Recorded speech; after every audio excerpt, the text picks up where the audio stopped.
The discovery of King Tutankhamun's tomb is a momentous chapter in both the history of archaeology and the ongoing fascination with ancient Egypt. King Tut, often referred to as the Boy King, reigns as one of the most mysterious and enigmatic figures of the ancient world.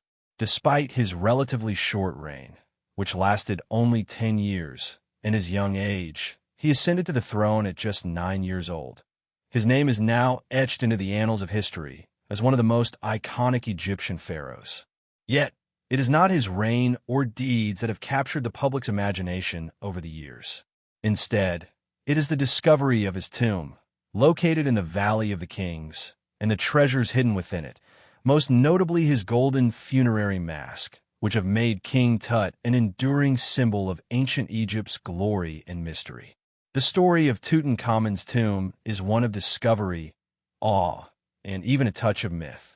In 1922, British archaeologist Howard Carter made an extraordinary find. The tomb of King Tut, largely untouched by looters, nestled deep within the Valley of the Kings. While many tombs in this sacred burial ground have been plundered over the centuries, Tut's was remarkably intact. The moment Carter and his team entered the tomb was not just an archaeological breakthrough, it was the unveiling of a lost world, one that had been hidden for over 3,000 years. Yet this discovery was not just about treasures and gold. It was about connecting with the distant past and unveiling a culture that had flourished in one of the world's most enduring civilizations. At the heart of this discovery was the golden mask of King Tut, a masterpiece of ancient Egyptian craftsmanship. The mask, made of pure gold and inlaid with precious stones like lapis lazuli and turquoise, has become the emblem of ancient Egypt itself. Its serene, yet commanding, features evoke a sense of mystery and grandeur, leading to numerous interpretations and speculations about the life and death of the young pharaoh. But beyond its artistic brilliance, the mask also represents the beliefs of the ancient Egyptians, their reverence for the gods, their understanding of the afterlife, and their vision of immortality. It is not merely a funerary object. It is a symbol of a world that sought to transcend death. King Tut's tomb and the treasures it contained tell a story of a civilization that believed in life after death with an intensity that shaped every aspect of their existence. In ancient Egypt, the pharaohs were not just kings, but divine figures, intermediaries between the gods and the people. Their death was seen not as an end, but as a transition into the afterlife, where they would continue their role as protectors of the land and maintainers of cosmic order. The artifacts found in Tut's tomb, from statues to chariots, were not just items of wealth, but essential tools and symbols for the young king's journey into the next world. The golden mask, adorned with intricate details, was designed to safeguard Tut's face for eternity, ensuring that his soul would recognize and return to his body, no matter what trials lay ahead in the afterlife. Yet, despite its fame and the wealth of knowledge we have gained from the tomb, there are still many mysteries surrounding Tutankhamun's life and death. Why did Tut die so young? What were the true circumstances surrounding his reign? And how did he influence the course of Egyptian history? Many theories abound, but the answers remain elusive. Was his sudden death the result of illness? Or was there something more sinister at play? The so-called curse of the pharaohs that followed the discovery of the tomb, associated with the deaths of several people connected to the excavation, has only added to the aura of mystery. Was this merely coincidence, or was there something more ominous surrounding the tomb? Such questions have fueled the imagination of historians, archaeologists, and the public for nearly a century. The tomb's discovery also sparked a renewed interest in ancient Egypt, particularly in Western culture. The treasures of Tutankhamun were displayed in exhibitions around the world, captivating millions of people. The golden mask, in particular, became a symbol of Egypt's ancient grandeur, and its image is now synonymous with the very idea of ancient Egypt in popular culture. It is displayed in museums worldwide, and its legacy as a symbol of royal power, divine kingship, and the mystery of the ancient world endures. But there is more to the story than just the treasures. The tale of King Tut's life is intertwined with the political upheaval of his time. His father, Akhenaten famously abandoned the traditional polytheistic religion in favor of worshipping the sun disk, Aten, in a radical religious revolution. This shift caused great instability as the powerful priesthood of the old gods resisted the new faith. When Akhenaten died, his young son, Tutankhamun, ascended the throne. His reign was marked by efforts to restore the old gods and temples, to heal the rifts in the kingdom caused by his father's religious revolution. However, it seems that Tut was largely a figurehead, guided by his advisors, most notably the powerful vizier Ai and the general Horemheb. It is likely that these figures exercised significant control during his reign, as Tut was just a child when he assumed power. The significance of Tut's reign is still debated among scholars. Some view him as a weak and inconsequential ruler, while others argue that his efforts to restore Egypt's traditional religious practices were crucial in stabilizing the kingdom after his father's radicalism. What is certain, however, is that his death at such a young age, along with the premature end of his dynasty, left Egypt vulnerable to the rising power of Horemheb, who would eventually become pharaoh himself. Tut's sudden death and the secrecy surrounding it has led to many theories, both historical and speculative. Was he poisoned, or did he succumb to an illness or injury? Did his advisors have something to gain from his untimely death? As we begin to delve into the history and treasures of Tutankhamun, we find ourselves at the intersection of history, myth, and mystery. The golden mask is a key symbol in this story, but it is only one part of a much larger narrative, a narrative filled with unanswered questions, cultural symbolism, and a deep connection to the spiritual beliefs of ancient Egypt. The story of King Tutankhamun is not just about an individual pharaoh, but about an entire civilization's understanding of life, death, and the afterlife. It is a story that continues to captivate, inspire, and intrigue people around the world, transcending time and place. As we explore this journey together, we will uncover not just the historical facts and artifacts, but also the deeper meanings embedded in the treasures Tut left behind. We will examine the artistry, the craftsmanship, and the religious symbolism that infused every aspect of his burial.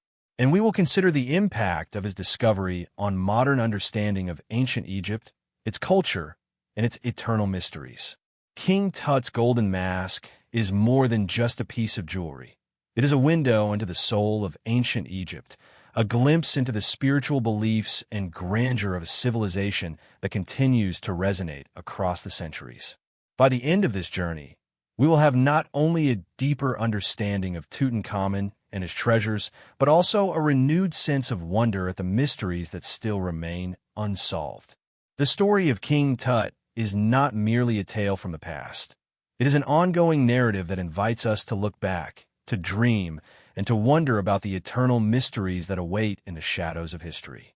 Ancient Egypt is one of the most fascinating and enduring civilizations in human history. Spanning thousands of years, from its earliest origins around 3100 BCE to its eventual conquest by Alexander the Great in 332 BCE, Egypt's rich culture, religion, and political system have captivated scholars, historians, and the public alike.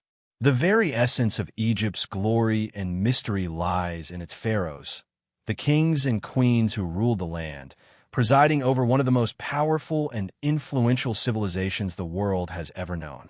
Central to Egypt's culture and history was the concept of divine kingship, and the pharaohs were not simply rulers. They were living gods, chosen by the gods to maintain order, justice, and harmony in both the earthly realm and the divine one. To understand the significance of King Tutankhamun and his golden mask, it is essential to grasp the broader context of the ancient Egyptian world in which he lived and ruled.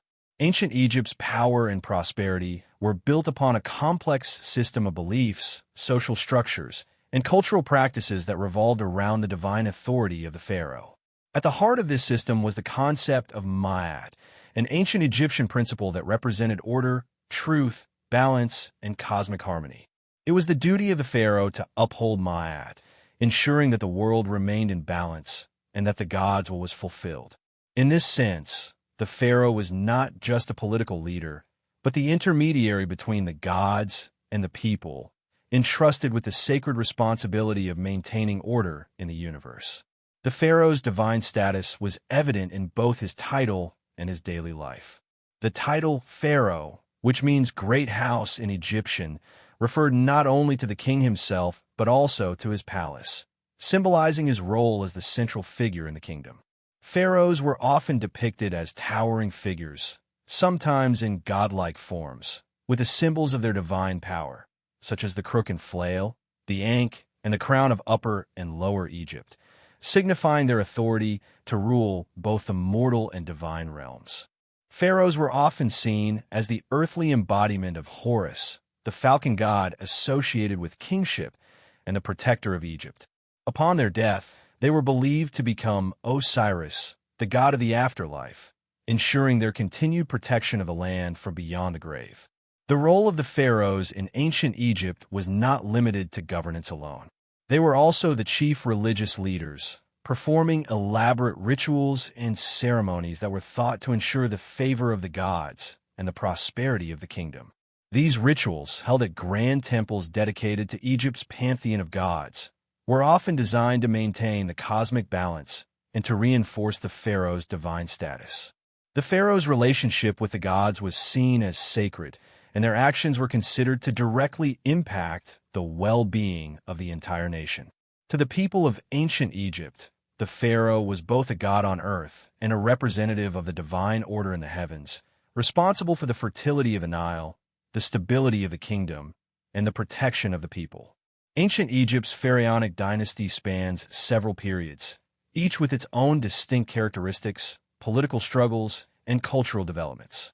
The early dynastic period, circa 3100 to 2686 BCE, which followed the unification of Upper and Lower Egypt by the first pharaoh, Narmer, also known as Menes, laid the foundation for Egypt's centralized government and religious practices. The Old Kingdom, circa 2686 to 2181 BC, often referred to as the Age of the Pyramids, saw the construction of the iconic pyramids of Giza, which were built as monumental tombs for the pharaohs. These grand structures were designed to ensure the pharaoh's safe passage to the afterlife, where they would continue to rule over the land of the dead.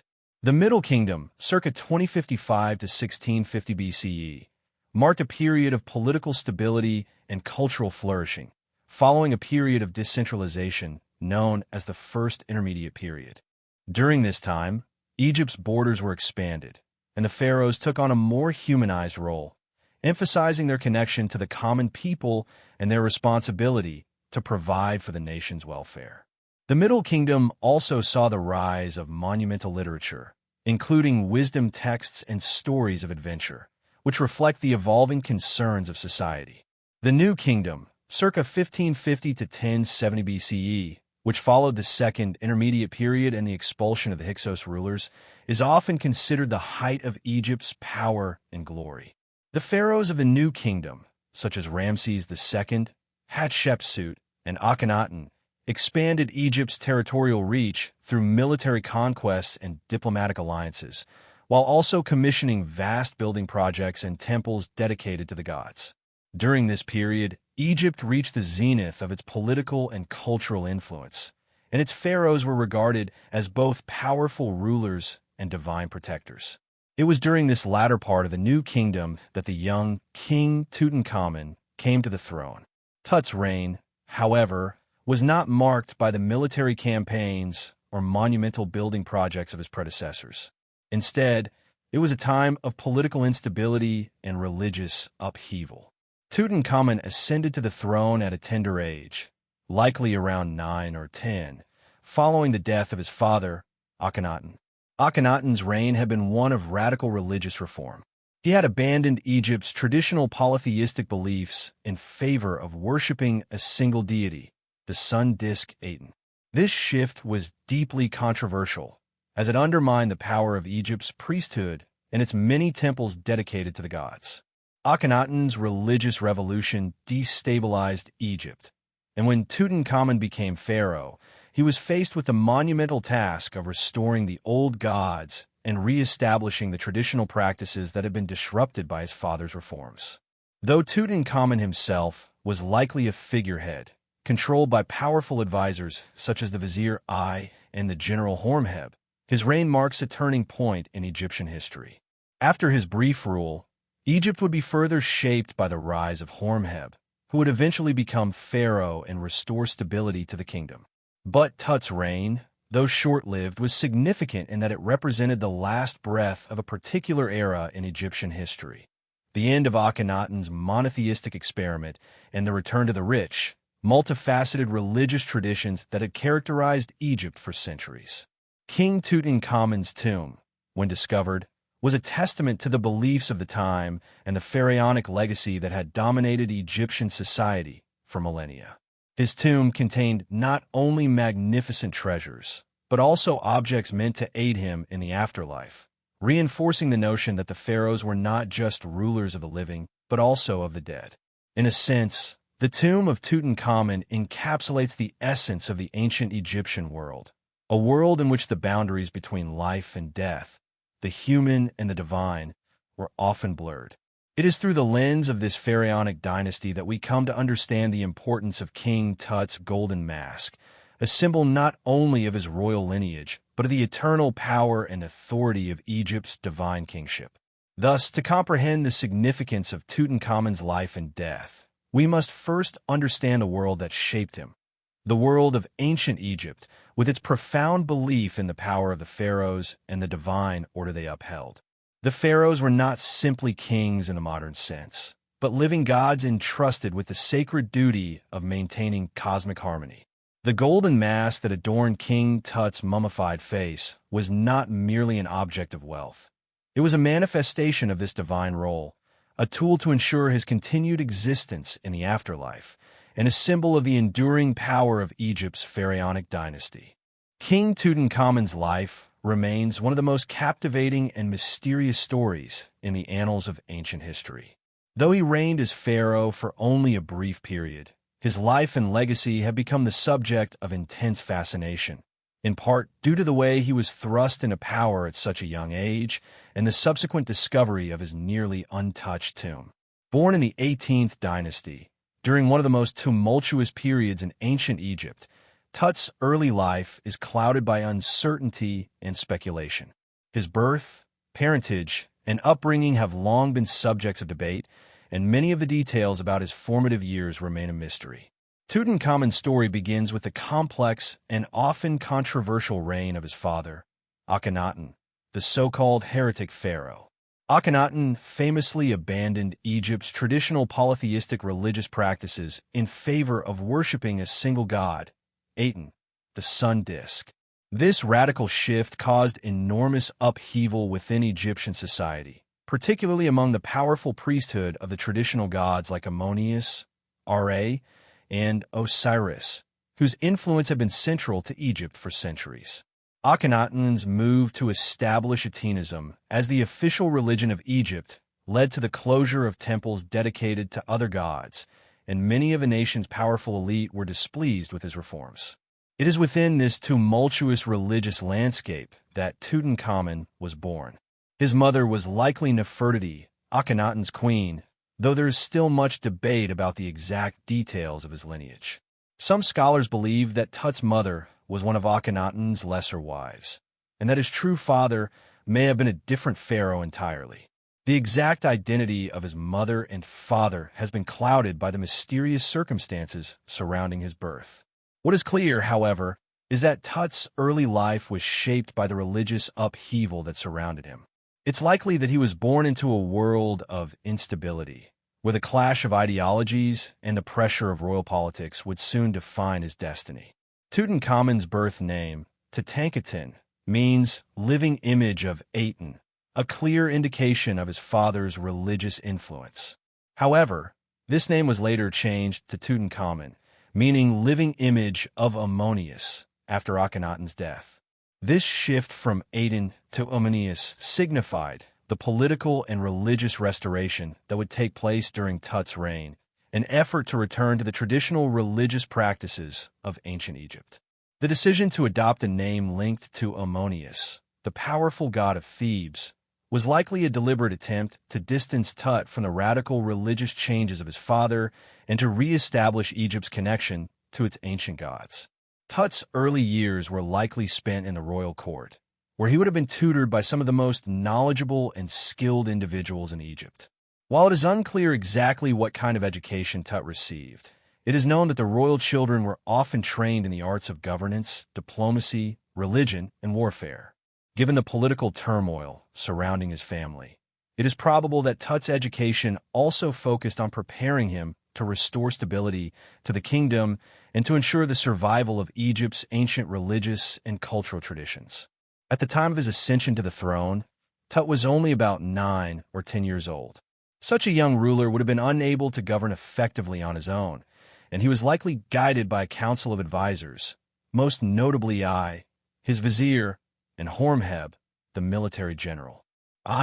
Who had been a key advisor to Akhenaten, played a pivotal role in Tut's reign, helping to guide him through the early years of his rule.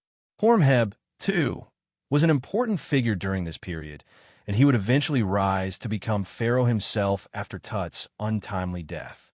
During the early years of Tut's reign, Egypt was still grappling with the aftermath of Akhenaten's religious reforms.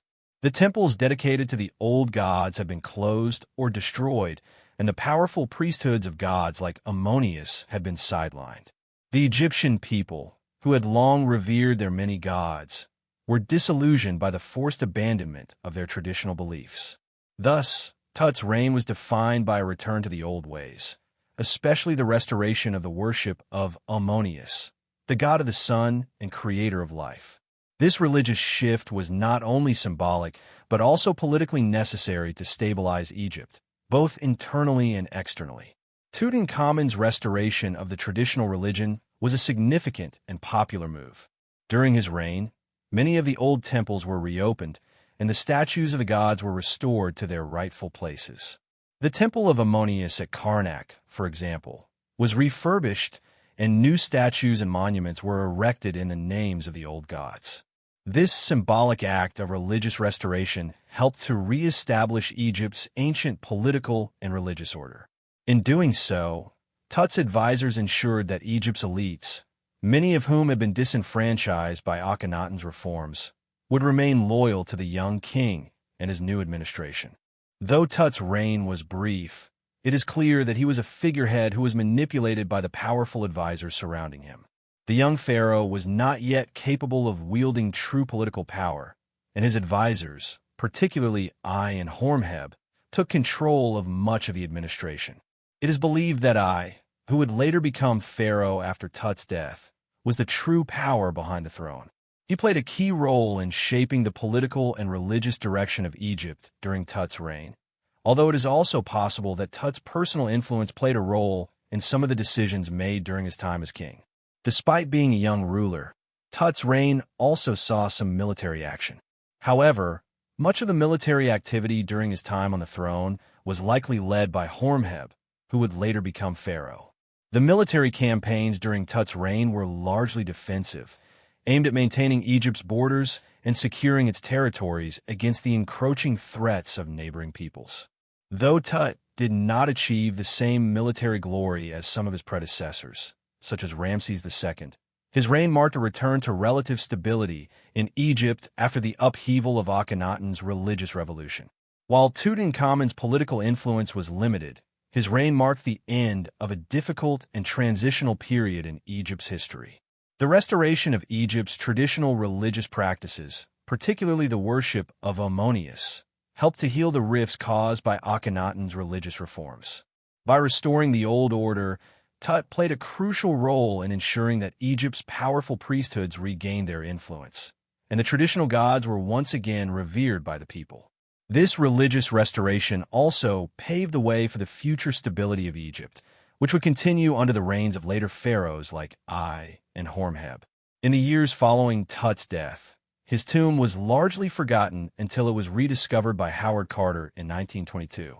The discovery of Tut's tomb revealed an astonishing array of treasures, including the now famous golden mask that became one of the most iconic symbols of ancient Egypt. The mask, along with other treasures found within the tomb, provided a glimpse into the royal world of Egypt's 18th dynasty and confirmed many of the details of Tut's life and death.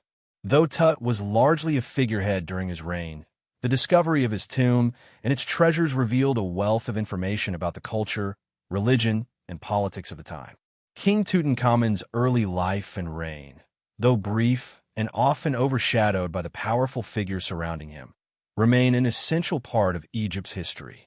His restoration of the traditional gods and the religious stability he helped to restore were critical to the survival of Egypt as a powerful and unified kingdom.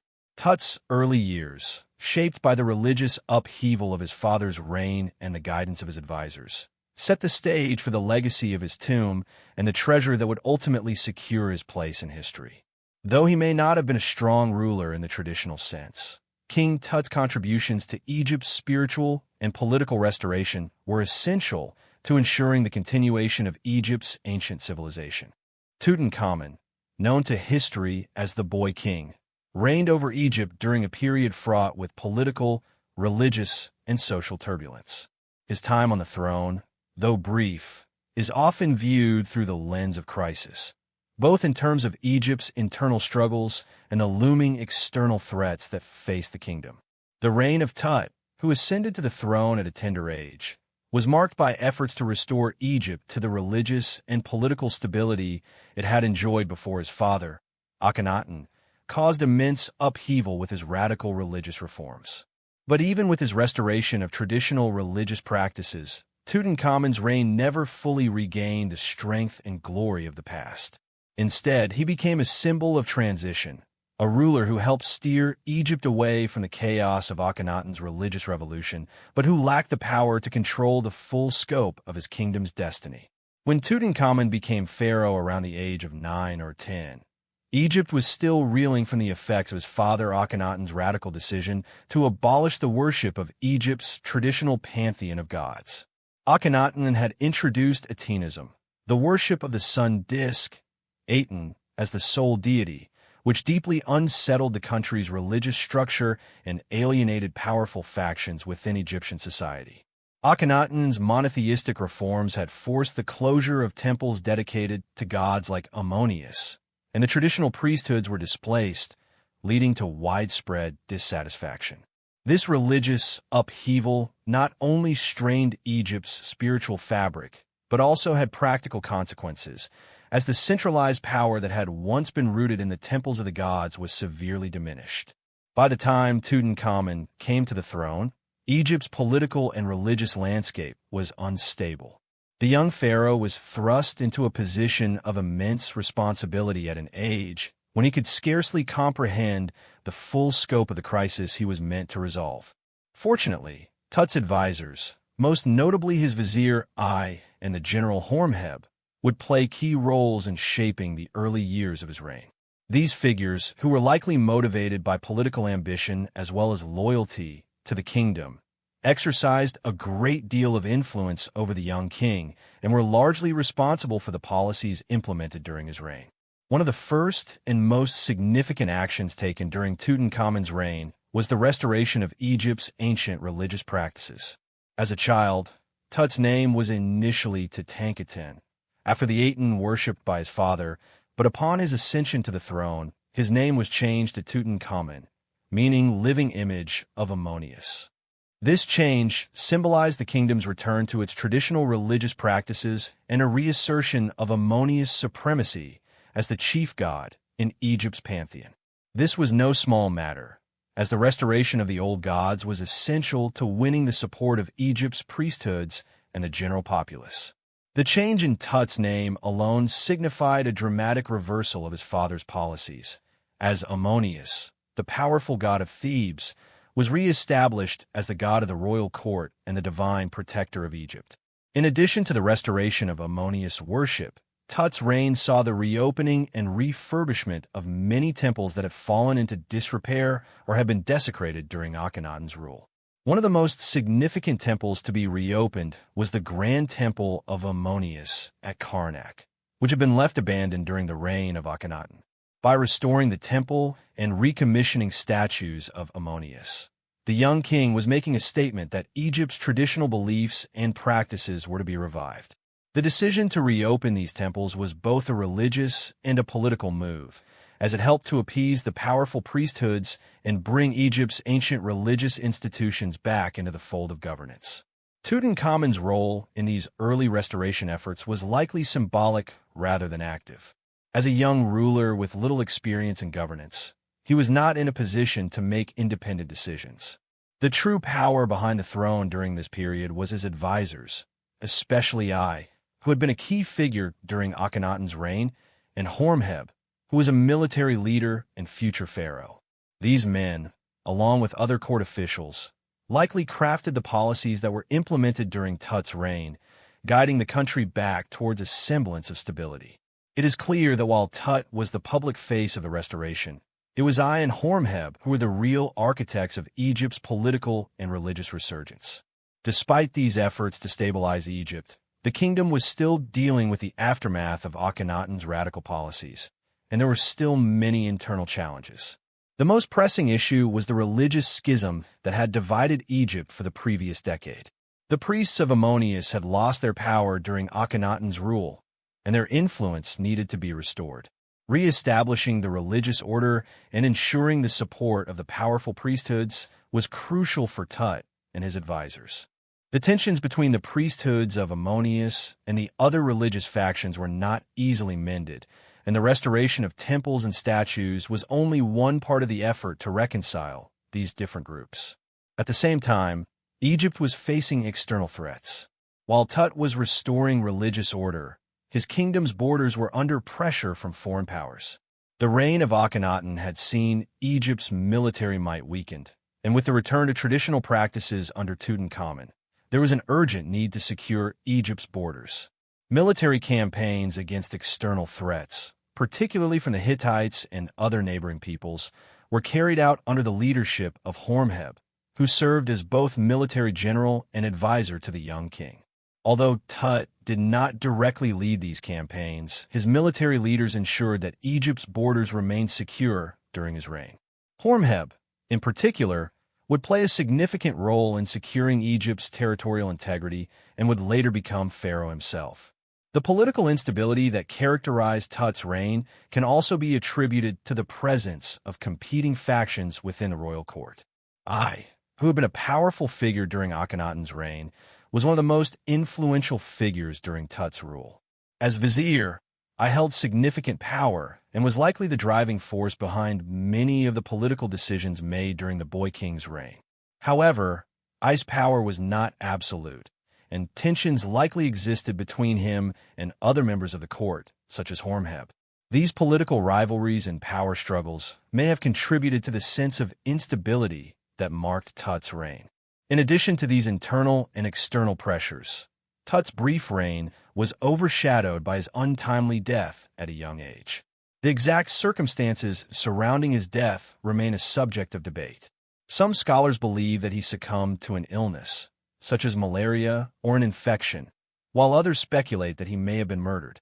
The discovery of Tut's mummified body in 1922 revealed evidence of a possible injury to his leg, leading some researchers to speculate that he may have died from a violent trauma. Despite the ongoing investigations into the cause of his death, the young king's sudden demise left Egypt without a clear successor, plunging the kingdom back into uncertainty. Tutankhamun's reign, though short and marked by crisis, was a critical period in Egypt's history. His efforts to restore Egypt's religious practices and heal the divisions caused by his father's radical reforms helped to stabilize the kingdom in the short term. However, the instability of his reign also highlighted the vulnerabilities of the kingdom in the face of both internal and external threats. The political power held by figures like and Horemheb underscored the extent to which Tut was a figurehead, rather than a truly autonomous ruler. His sudden death at a young age, combined with the ongoing struggles to restore Egypt's former glory, left a legacy of both hope and tragedy.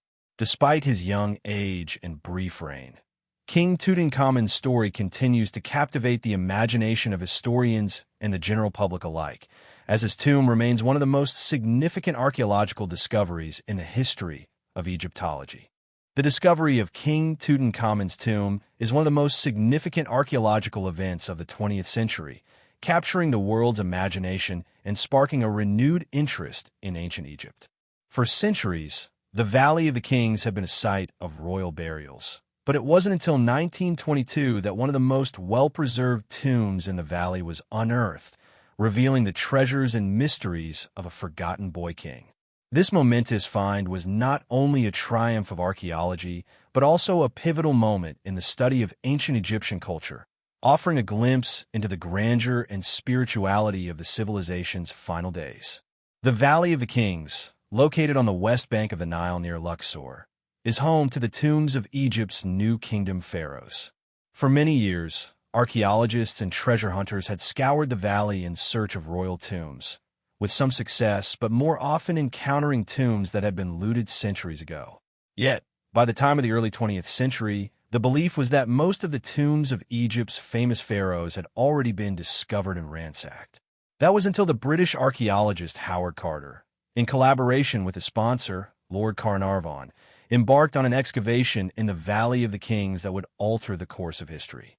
Carter, a meticulous and determined archaeologist, had been working in Egypt for many years before the discovery of Tutankhamun's tomb. He had previously worked on excavations in other parts of the Valley of the Kings, but it was his persistent search for the tomb of Tutankhamun that would ultimately lead to one of the greatest archaeological finds of all time. Carter's dedication and commitment were driven by his belief that Tutankhamun's tomb still lay hidden in the valley, despite the prevailing skepticism of other archaeologists. His pursuit of the elusive tomb was also fueled by a promise he had made to Lord Carnarvon, a wealthy British nobleman and patron of his work, who had agreed to fund his excavation in exchange for a share of the discoveries. In 1917, after years of searching without success, Carter finally located a clue that would lead him to the tomb.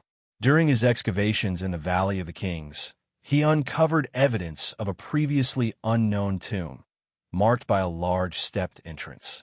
Carter carefully cleared the area, and on November 4th, 1922, his team unearthed the first sign of the tomb, a set of stairs leading down to a sealed door. The door was covered with a layer of mortar, and inscribed on it were the names of the tomb's occupant, Tutankhamun. This discovery was a breakthrough, confirming that the tomb of the young pharaoh had not been plundered, as so many others had been.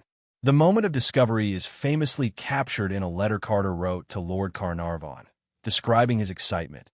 "I have found things in the tomb, things you would not believe." Carter's words reflected not just the finding of the tomb, but the magnitude of the treasures that lay beyond the sealed door. What followed was a remarkable series of excavations that revealed an array of extraordinary artifacts, many of them still in pristine condition after more than 3,000 years. What made the discovery even more remarkable was that Tutankhamun's tomb, unlike many others, had not been looted. While some objects had been removed by ancient grave robbers, the tomb had largely escaped the plundering that had plagued other royal burials in the valley. The treasure trove that Carter and his team uncovered was astonishing in its scope and diversity. Within the tomb, they found an assortment of golden statues, jewelry, weapons, chariots, and furniture, as well as numerous items intended to accompany the young pharaoh on his journey into the afterlife. Among the most famous and iconic of these treasures was Tutankhamun's golden funerary mask, a breathtaking masterpiece of ancient Egyptian artistry.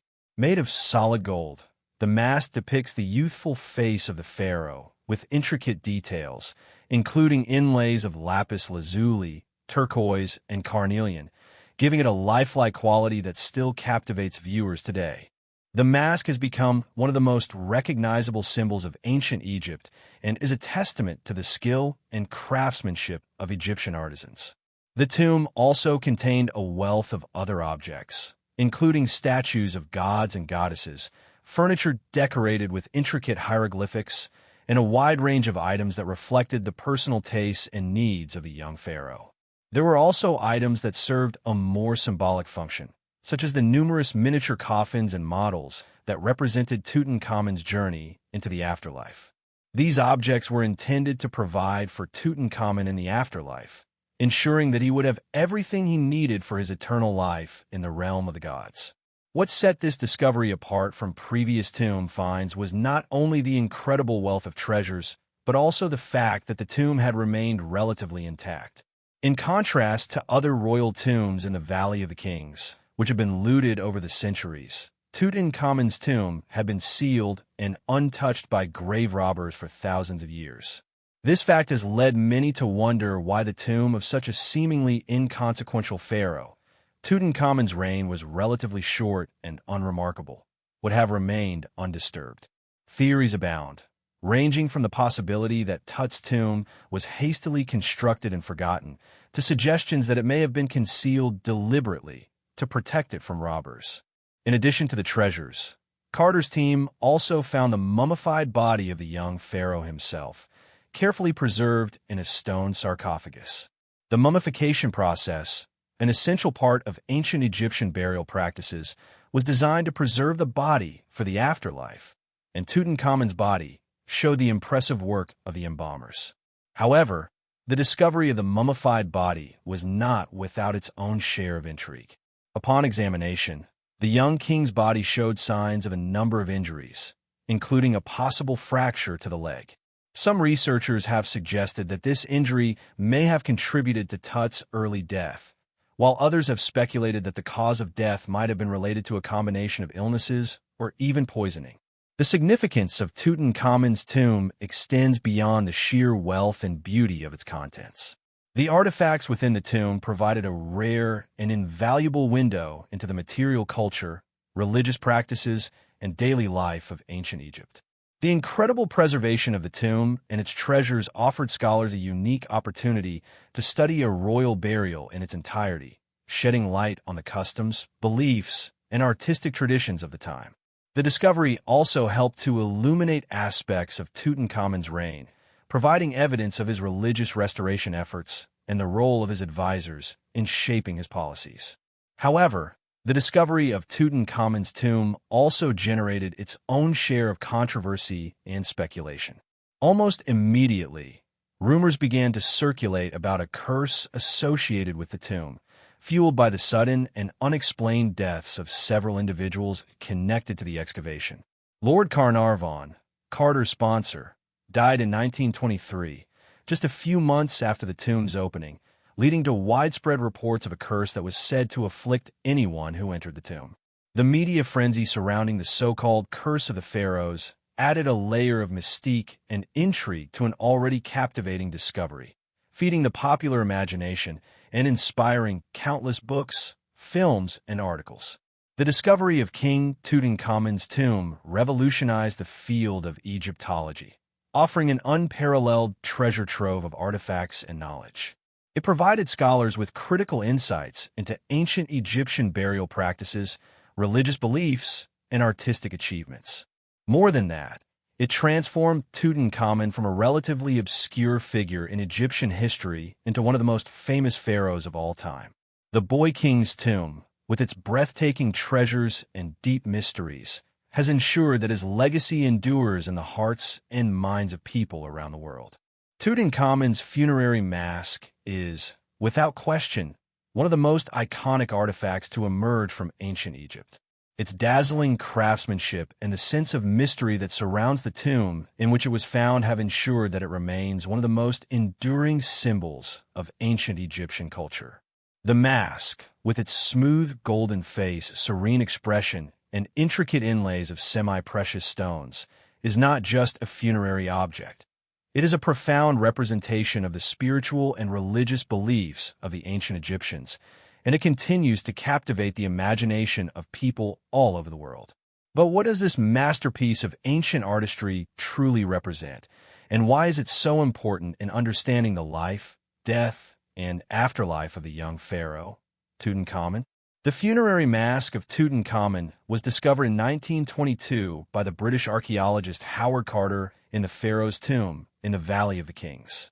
Made of solid gold, the mask was found covering the mummified face of the king, and it has since become one of the most famous and recognizable images from ancient Egypt.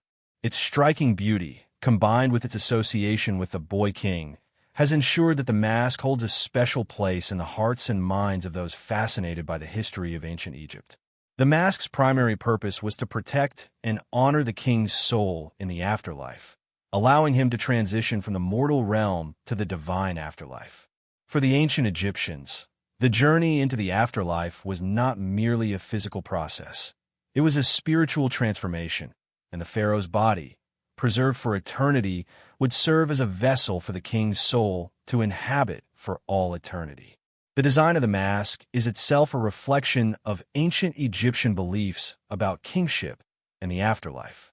The mask features a combination of materials that were prized in ancient Egypt: gold, lapis lazuli, turquoise, and carnelian. Gold, of course, was the material most closely associated with the gods, and it symbolized immortality and divine light. The mask's face, framed by a headdress and adorned with a false beard, represents the idealized image of the king, intended to embody his divine nature. The serene expression of the mask, with its subtle smile and closed eyes, conveys a sense of eternal peace and repose, signaling the transition from life to the afterlife. In ancient Egypt, the pharaoh was considered the living god on earth, the earthly manifestation of Horus, the falcon-headed god of kingship. This divine status placed the pharaoh in an exalted position, as he was seen not only as the ruler of Egypt, but also as the intermediary between the gods and the people. The mask of Tutankhamun, as a funerary object, was created to preserve and honor this divine essence, allowing the pharaoh's spirit to continue its journey into the afterlife. In this way, the mask acted as both a symbol of the king's divine nature and a tool for ensuring his immortality. The mask's use in the burial rituals highlights the Egyptians' belief in the continuity of life beyond death. Death was not seen as an end, but rather as a transition to another existence, and the pharaoh was expected to maintain his status as ruler even after death. This idea was reflected in the elaborate burial practices of the ancient Egyptians, who included in their tombs a vast array of objects meant to assist the deceased in their journey to the afterlife. For Tutankhamun, these objects included not only his golden mask, but also an array of jewelry, statues, and furniture, as well as everyday items that he might need in the next world. The mask's intricate design is a testament to the skill and artistry of the ancient Egyptian craftsmen who created it. The mask's face is rendered in fine detail, with careful attention paid to the shape of the eyes, the nose, and the mouth. The eyes themselves are inlaid with a mixture of lapis lazuli and quartz, creating a lifelike effect.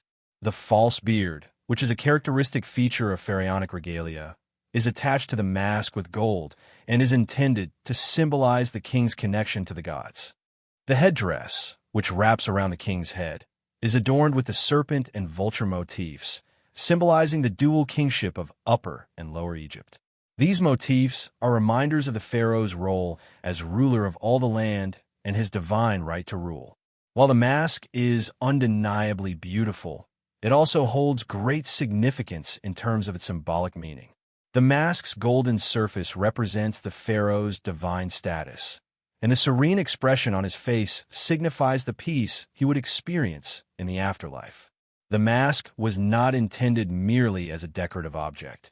It was a powerful tool meant to ensure that Tutankhamun's soul will be able to transition smoothly into the divine realm. The idea of using the mask as a means of preserving the pharaoh's identity in the afterlife speaks to the Egyptians' deep belief in the power of names and images. In Egyptian thought, a person's name and likeness were powerful forces that could protect and sustain them beyond death. By creating a highly detailed mask of the king's face, the artisans ensured that Tutankhamun's soul would have a permanent and recognizable form, even as his mortal body decayed. The golden mask of Tutankhamun also serves as a key to understanding the political and religious climate of the time. When Tutankhamun became pharaoh, Egypt was in a period of recovery after the radical religious reforms of his father, Akhenaten. Akhenaten had attempted to replace Egypt's traditional polytheistic beliefs with the worship of a single god, Aten, which led to widespread discontent and disruption. Tutankhamun's reign, though brief, marked a return to the worship of the traditional gods, particularly Ammonius, and the mask, with its association with the godlike image of the pharaoh, can be seen as a visual representation of this religious restoration. By depicting the pharaoh as the divine ruler of Egypt, the mask helped re-establish the link between the king and the gods, reinforcing his legitimacy and divine authority. The discovery of Tutankhamun's tomb and the golden mask in 1922 sent shockwaves through the world, not only because of the wealth of treasures it contained, but also due to the mysterious circumstances surrounding Tut's reign and death. Despite the fact that Tut was relatively unknown before the discovery of his tomb, his funerary mask has become one of the most famous and widely recognized symbols of ancient Egypt. It is now housed in the Egyptian Museum in Cairo, where it continues to attract millions of visitors every year, standing as a testament to the artistry, craftsmanship, and spiritual beliefs of the ancient Egyptians. The mask's fame also extends beyond the realm of archaeology, having become an enduring symbol of Egypt in popular culture.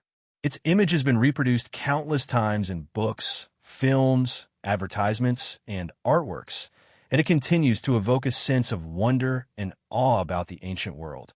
The mask represents not only the wealth and power of the ancient Egyptian pharaohs, but also the mysteries that continue to surround their lives and deaths.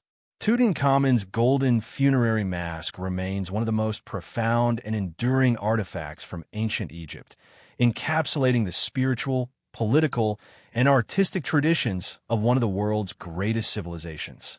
It is more than just an object of beauty. It is a powerful symbol of a ruler's divine authority, an instrument designed to ensure the king's safe passage into the afterlife, and a piece of history that continues to fascinate and inspire people around the world. In the centuries to come, the golden mask will undoubtedly continue to be a symbol of the enduring legacy of ancient Egypt and its pharaohs, preserving the mystery and grandeur of civilization that has captured the human imagination for millennia. The discovery of Tutankhamun's tomb in 1922 by Howard Carter and his team was an event of unprecedented archaeological significance, but also gave rise to one of the most famous and enduring legends in the history of archaeology, the so-called Curse of the Pharaohs. This mysterious curse, which was believed to afflict anyone who disturbed the tomb of an ancient Egyptian ruler, became almost as famous as the treasures of Tutankhamun itself. The idea of the curse was fueled by a series of unexplained deaths and misfortunes that seemed to plague those involved in the excavation of the tomb, especially the death of Lord Carnarvon, the wealthy British aristocrat who had funded Carter's expedition. The legend of the curse, shrouded in superstition and mystery, continues to captivate the public imagination, even though many of the claims surrounding it have been debunked over the years. The first death that fueled the belief in the curse was that of Lord Carnarvon, who had financed Carter's excavation. Just a few months after the tomb was opened in November 1922, Lord Carnarvon died suddenly in Cairo on April 5, 1923, after a mosquito bite on his face became infected. His death, at the age of 56, shocked the public and quickly attracted widespread media attention. Given that Carnarvon had played such a crucial role in the discovery of Tutankhamun's tomb, many people were quick to connect his death to the curse.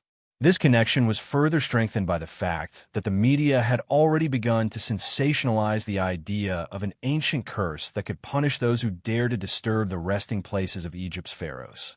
The idea of a curse surrounding ancient tombs was not new, as similar superstitions had existed for centuries. Ancient Egyptians themselves believed in the protective power of curses to safeguard the tombs of the dead, ensuring that grave robbers or intruders would face divine retribution for their transgressions. However, the modern concept of the curse of the pharaohs took shape in the wake of Carnarvon's sudden death. The media began to speculate that the curse had struck down the very man who had helped uncover the tomb of the boy king, leading to a flurry of sensational reports about the mysterious deaths of others connected to the tomb's discovery. One of the most prominent figures to become associated with the curse was George Gould, a wealthy American who had visited the tomb shortly after its discovery. Gould fell ill and died under mysterious circumstances shortly after his visit to the tomb, further fueling the rumors of a curse. In fact, several individuals connected to the excavation, including Carter's team members, appeared to experience a series of misfortunes, leading many to believe that they were being targeted by some supernatural force. A series of unexplained deaths, illnesses, and accidents led to increasing speculation that the curse was very real and that it had claimed the lives of those who had dared to disturb the tomb of Tutankhamun. However, while the media sensationalized these deaths and attributed them to the curse, there were many rational explanations for the deaths and misfortunes that occurred. For example, Lord Carnarvon's death from an infected mosquito bite was tragic, but it was hardly supernatural. In fact, at the time, medical knowledge about the dangers of infections and the spread of diseases like malaria and other tropical illnesses was limited. The conditions in Cairo were not ideal for health and hygiene, and the lack of proper medical treatment in the early 1920s may have contributed to Carnarvon's untimely demise. Similarly, George Gould's death could be attributed to a natural illness rather than a supernatural cause. Moreover, many of those who were directly involved in the excavation of the tomb, including Howard Carter himself, lived long lives and died of natural causes. Carter, for instance, survived the discovery of the tomb by many years, dying in 1939 at the age of 64 from lymphoma. His death, along with the fact that many of his colleagues who were also involved in the tomb's discovery lived well beyond the events, raised serious doubts about the validity of the curse. In fact, when analyzed statistically, the number of deaths and misfortunes among those connected to the tomb was not significantly higher than that of the general population, which suggests that the supposed curse may have been a product of coincidence, superstition, and media sensationalism rather than any real supernatural force. The so-called Curse of the Pharaohs was further fueled by the dramatic and unusual nature of some of the deaths that occurred. In the years following the discovery of Tutankhamun's tomb, several individuals who had been in close proximity to the excavation experienced unexpected illnesses, accidents, and even violent deaths. These events were eagerly reported in the press, which, at the time, was highly sensationalized and more than willing to play up the mysterious and exotic nature of ancient Egypt. The deaths of individuals like Carnarvon, Gould, and others were recounted in detail, with a strong emphasis on the supernatural aspects of their demise. Despite the widespread belief in the curse, there were many skeptics who pointed out that the deaths associated with the tomb were likely the result of natural causes or other explainable factors. Some critics even suggested that the media's obsession with the curse had distorted the facts and created a myth around the tomb's discovery. For example, the idea of a curse had already become a popular topic among those fascinated by Egyptology and the supernatural. It was not long before the media began to embellish the stories of those who had died or fallen ill. The press, eager for sensational stories, capitalized on the mystery surrounding the tomb, turning it into a kind of myth that overshadowed the true significance of the discovery itself. One of the key figures who challenged the notion of the curse was the American Egyptologist, Dr. Z. Hawass, who later became a leading figure in the study of Egypt's ancient tombs and artifacts. Hawass, who has worked extensively on the tomb of Tutankhamun and other sites in Egypt, has repeatedly dismissed the idea of a curse as a fabrication of the press.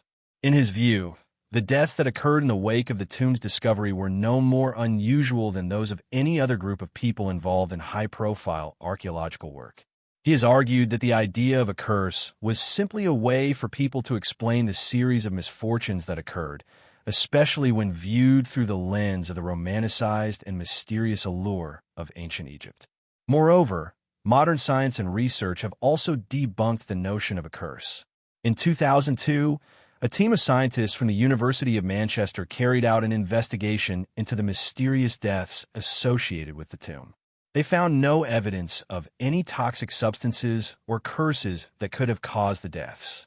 Instead, the scientists concluded that the individuals involved in the excavation were exposed to a variety of pathogens and bacteria that were present in the tomb's sealed environment. These bacteria could have been responsible for the illnesses and infections that some of the individuals contracted. In the end, the curse of the pharaohs remains a myth, a powerful and enduring story that has become intertwined with the discovery of Tutankhamun's tomb. While the deaths that followed the excavation may have been tragic and mysterious, they were, for the most part, explainable by modern science and medicine. The curse, as it has come to be known, is likely a product of superstition, the human tendency to seek meaning in the face of unexplained events, and the media's eagerness to sensationalize the mysterious world of ancient Egypt. Today, the curse serves as a reminder of how myths and legends can take on a life of their own, especially when they are tied to something as intriguing and captivating as the discovery of Tutankhamun's tomb. Howard Carter, the British archaeologist who famously discovered the tomb of Tutankhamun in 1922, is often remembered as one of the most significant figures in the field of Egyptology. His name has become synonymous with the discovery of the tomb of the boy king, and his tireless efforts, intellectual curiosity, and determination led to one of the most important archaeological breakthroughs of the 20th century. However, Carter's journey to the tomb of Tutankhamun was not a straightforward one.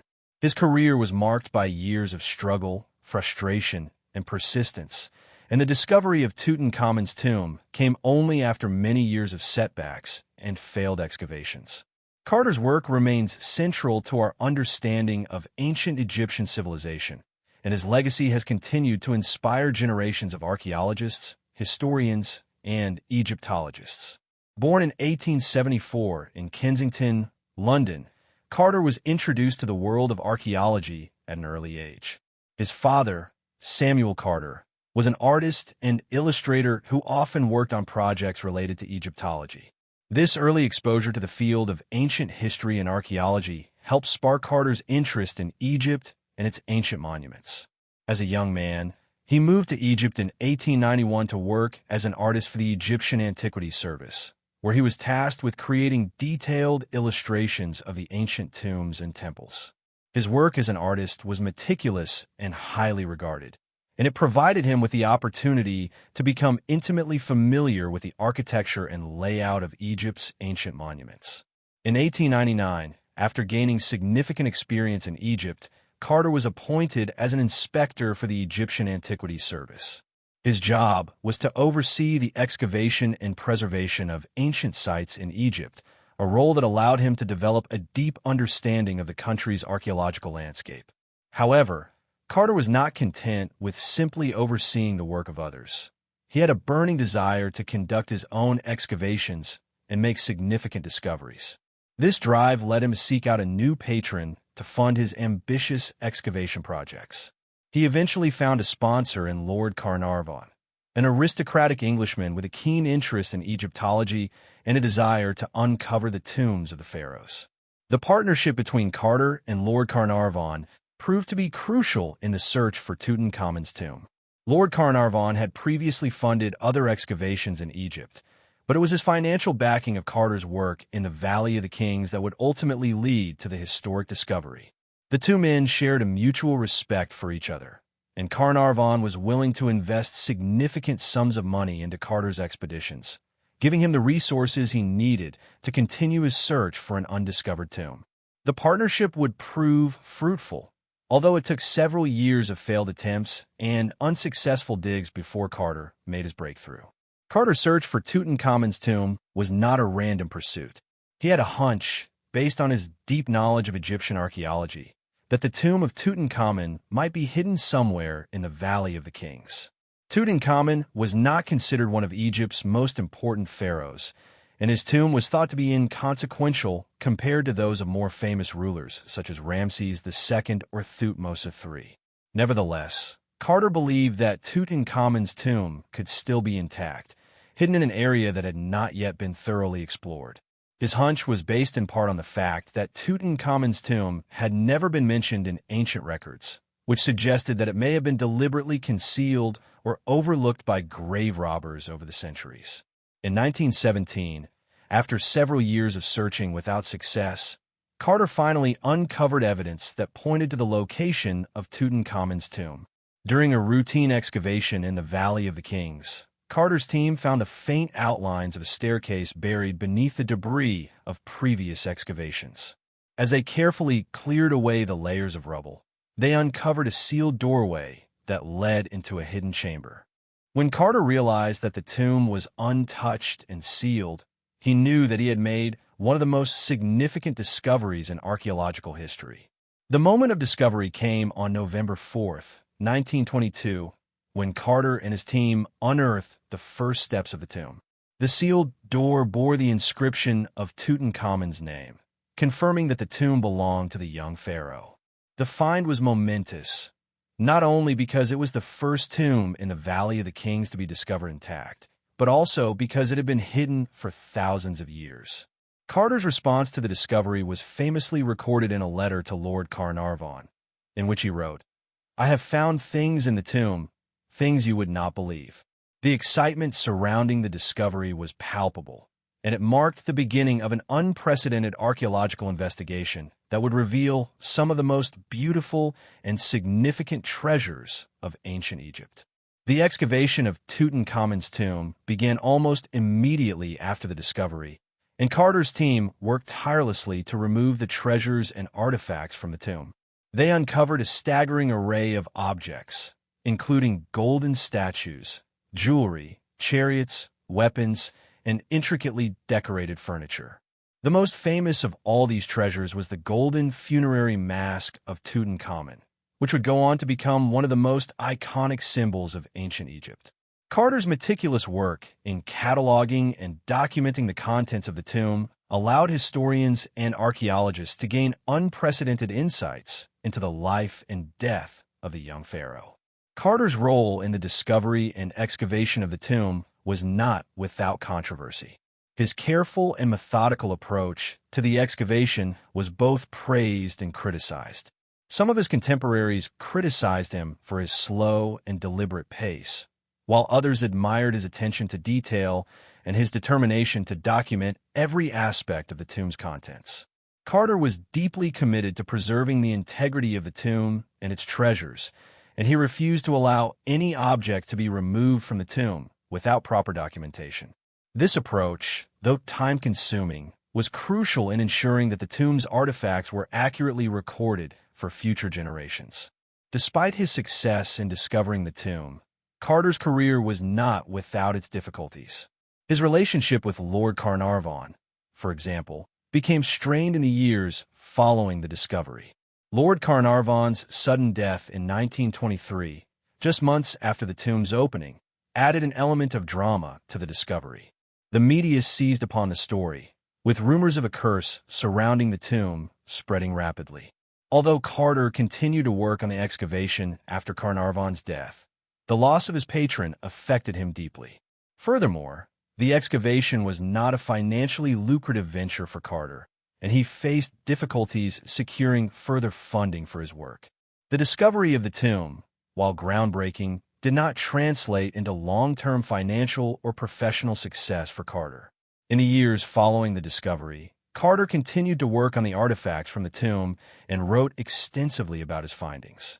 His work provided invaluable insights into the burial practices, religious beliefs, and material culture of ancient Egypt. However, Carter's involvement in the discovery of Tutankhamun's tomb was ultimately marred by the controversies surrounding the tomb's ownership and the subsequent media frenzy that surrounded the curse of the pharaohs. Despite this, Carter's contributions to Egyptology and his role in the discovery of the tomb remain a defining moment in the history of archaeology. Carter's legacy, however, extends far beyond the discovery of Tutankhamun's tomb. His meticulous documentation, his skill in managing the excavation process, and his dedication to preserving the integrity of the tomb and its treasures have made him a lasting figure in the field of archaeology. He has inspired countless archaeologists and Egyptologists to continue exploring the mysteries of ancient Egypt and to approach their work with the same level of care and attention to detail that he exhibited during his excavations. Carter's name will forever be linked with one of the most important discoveries in the history of archaeology, and his work continues to shed light on the grandeur and complexity of ancient Egyptian civilization. The untimely death of King Tutankhamun at the young age of 18 has long been a source of fascination and speculation for historians, archaeologists, and medical professionals alike. Despite his death occurring over 3,000 years ago, the mystery surrounding his demise has captivated the public imagination, partly because of the dramatic discovery of his tomb and its treasures, but also due to the unresolved questions about the circumstances of his death. Unlike many of Egypt's pharaohs, whose reigns and deaths were well documented in the annals of history, Tutankhamun's life and death remain enigmatic. While the young king's burial treasures and the seemingly untouched state of his tomb have fascinated the world, his sudden death has sparked a variety of theories, ranging from disease and murder to genetic defects and accidents. When Tutankhamun's tomb was discovered in 1922, the world was filled with awe at the wealth and beauty of the artifacts found inside, but a new mystery quickly emerged. How did the boy king, who had ascended to the throne at the age of 9 and ruled for nearly a decade, die so young? The first clues to the mystery came from the examination of his mummified body, which was found in the sarcophagus in the innermost chamber of the tomb. His body was remarkably well preserved, offering researchers an unparalleled opportunity to study the remains of one of Egypt's most famous pharaohs.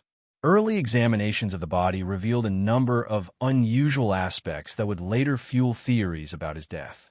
One of the first signs that something was amiss with Tutankhamun's health was the discovery of a series of fractures in his bones. Most notably, the young king had a broken leg, which was significant because it suggested the possibility of a traumatic injury that could have led to his death. The fracture, which was found to have become infected, was initially thought to be a key factor in his untimely demise. Medical experts speculated that the infection from the fracture might have spread throughout his body, causing sepsis and ultimately leading to his death. However, this theory alone did not fully explain why a seemingly healthy young king would have suffered such a serious injury, especially considering the time between the fracture and his death. In addition to the broken leg, other clues suggested that Tutankhamun's health was frail, which seemed inconsistent with the image of a powerful king who ruled a vast empire.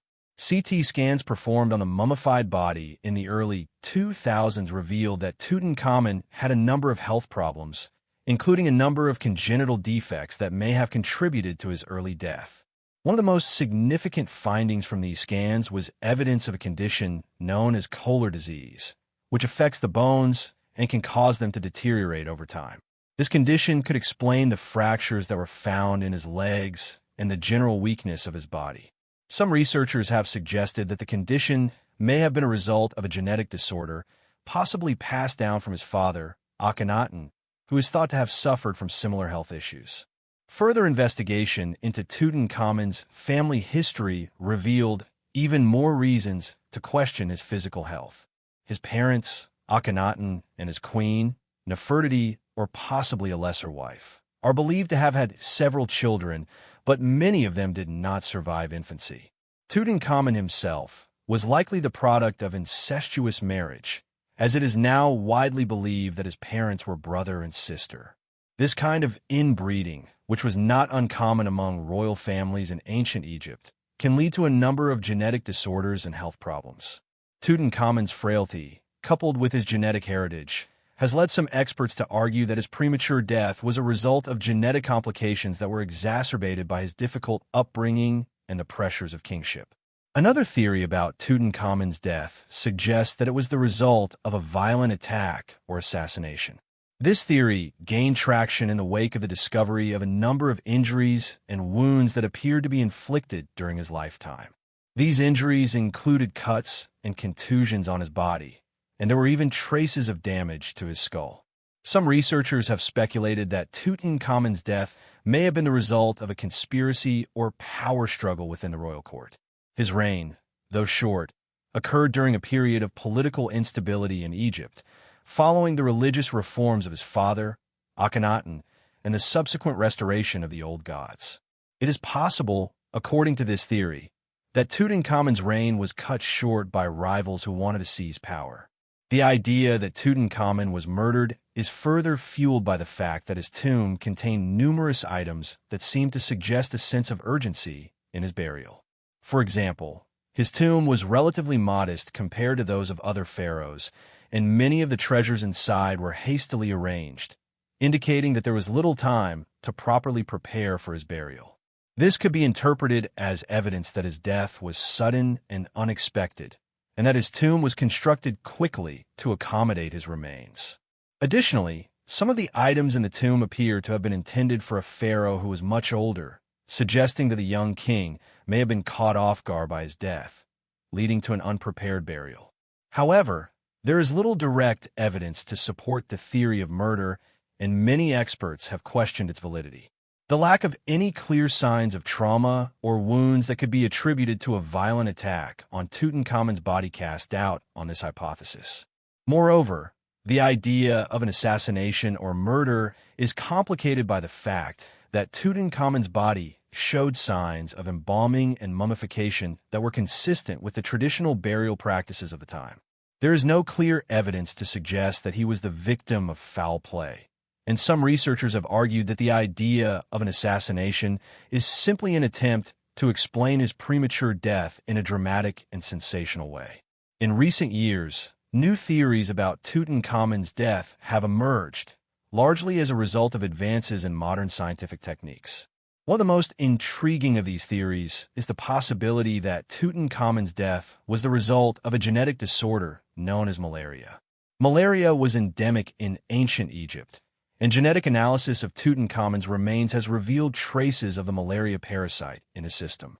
This, combined with the fact that he had a weakened immune system due to his genetic defects, suggests that he may have contracted a fatal strain of malaria. This theory would explain many of the symptoms associated with his death, including his sudden demise, his frailty, and the series of fractures that were found in his bones. Some researchers have argued that the combination of malaria and a previous injury could have led to Tutankhamun's death, with the infection exacerbating his already fragile health. This theory is supported by the fact that many of the injuries found on Tutankhamun's body were not fatal on their own, but could have become life-threatening when compounded by an illness like malaria. In this sense, his death could have been the result of a combination of factors, including a weakened immune system, an infection, and a genetic predisposition to illness. Despite the advances in scientific research and the many theories surrounding Tutankhamun's death, the true cause remains shrouded in mystery. Whether his death was the result of a disease, an accident, a genetic disorder, or even assassination, it remains one of the most fascinating unsolved puzzles of ancient history. In the end, the young pharaoh's death is just one more part of the larger enigma of his life. From his sudden ascension to the throne at a young age to the mysterious circumstances of his burial, Tutankhamun's story continues to captivate the world, leaving us with more questions than answers about the life and death of this elusive king. The discovery of Tutankhamun's tomb in 1922 by Howard Carter remains one of the most significant archaeological events in history. While the tomb itself may not have been the grandest in the Valley of the Kings, its untouched nature and the wealth of treasures it contained revealed invaluable insights into the ancient Egyptian civilization, particularly during the New Kingdom period. The significance of Tutankhamun's tomb lies not only in its material wealth, but also in the unique glimpse it provides into the religious, social, and cultural practices of ancient Egypt. The tomb offers a window into the life and death of a young pharaoh who, despite his brief and seemingly inconsequential reign, became one of the most famous rulers of ancient Egypt due to the treasures found within his burial site. Unlike the tombs of more famous pharaohs, such as Ramses II or Thutmose III, Tutankhamun's tomb was relatively modest in its scale and decoration. Yet, it was the extraordinary state of preservation and the sheer volume of objects that it contained which made it so remarkable. The tomb was discovered largely intact, having evaded grave robbers and looters for thousands of years. The treasures that Carter and his team uncovered, over 5,000 objects in total, offered unparalleled insight into the funeral practices of ancient Egyptian royalty. These objects, many of which were personal items of the young king, provided a wealth of information about the material culture, religious beliefs, and everyday life of the ancient Egyptians. The tomb itself, located in the Valley of the Kings, was a relatively small and unassuming structure compared to those of other, more famous pharaohs. However, what it lacked in size, it more than made up for in the wealth of treasures it contained. The tomb was made up of 4 chambers, each filled with a stunning array of objects that had been carefully placed to accompany the pharaoh into the afterlife. These items ranged from gold and precious gemstones to everyday objects such as furniture, foodstuffs, and clothing. In total, the tomb contained over 5,000 artifacts, including golden chariots, intricately carved wooden statues, jewelry, weaponry, and embalming materials. One of the most iconic objects uncovered from the tomb was the golden funerary mask of Tutankhamun, which is now one of the most famous and recognizable artifacts in the world. The mask, made of solid gold and inlaid with lapis lazuli, turquoise, and other semi-precious stones, was placed over the pharaoh's mummified face to ensure that his spirit would recognize him in the afterlife. The mask is a striking example of the ancient Egyptian skill in metalworking and their belief in the divine nature of their rulers. It also reflects the symbolic importance of the pharaoh, who was seen as a living god and the intermediary between the gods and the people. By placing such a lavish mask on his mummified body, the ancient Egyptians ensured that Tutankhamun would continue to reign in the afterlife as he had during his life on Earth. In addition to the mask, the tomb also contained an extensive array of other golden items, including statues of gods and goddesses, jewelry, and even a golden chariot. These items were intended to provide Tutankhamun with everything he would need in the afterlife, reflecting the belief in a continuation of life after death. For the ancient Egyptians, death was not an end, but a transition to a new realm, and the tomb served as a kind of portal between the living and the dead. The items buried with the king were meant to ensure that he would have everything he needed to continue his reign in the afterlife, from the tools of daily life to the objects associated with his royal status and divine nature. The vast quantity of treasures in Tutankhamun's tomb also sheds light on the wealth and resources available to the pharaohs of ancient Egypt, even during a period of political instability. Tutankhamun's reign was relatively short, lasting only 10 years, and much of his rule was overshadowed by the dramatic religious changes brought about by his father, Akhenaten. Akhenaten's radical shift toward monotheism and the worship of the sun god Aten had caused upheaval in Egyptian society, and after his death, the young Tutankhamun was left to restore traditional polytheistic worship. Despite his youth and the political challenges of his time, Tutankhamun's tomb contained a wealth of objects that reflected the great wealth and artistic achievements of ancient Egypt. The range of objects found in the tomb is also a testament to the cultural and religious significance of the burial process in ancient Egypt. Among the many items found in the tomb were statues of gods and goddesses, which were believed to offer protection to the deceased as they made their journey to the afterlife. The tomb contained representations of Osiris, the god of the afterlife, as well as figures of Anubis, the god of mummification, who oversaw the embalming process. These deities were central to the ancient Egyptian religious worldview, which emphasized the importance of the afterlife and the need for divine protection during the journey to the next world. The presence of such a wide array of goods in Tutankhamun's tomb also speaks to the material culture of ancient Egypt. In addition to the more ceremonial and religious objects, the tomb contained everyday items such as clothing, food, and furniture, which provided a window into the daily life of the ancient Egyptians. The preservation of these objects allowed archaeologists to study the kinds of tools, utensils, and personal items that were used by the pharaoh and his court. Among the most fascinating discoveries were the numerous pieces of jewelry, including necklaces, rings, and bracelets, many of which were intricately designed and made from precious metals and stones. These items not only reflect the artistic achievements of the time, but also the high status and wealth of the ruling elite. The objects in the tomb also provide insight into the role of the pharaoh within ancient Egyptian society. As both a political and religious leader, the pharaoh was seen as a living god and the intermediary between the gods and the people. The lavish items buried with Tutankhamun reflect his divine status and the belief that his soul would continue to rule in the afterlife. The tomb's contents were not only meant to provide for the king's needs in the next world, but also to honor his status as the ruler of Egypt. The presence of royal regalia, weapons, and symbols of kingship reinforces the idea that the pharaoh's power was seen as eternal, transcending death itself.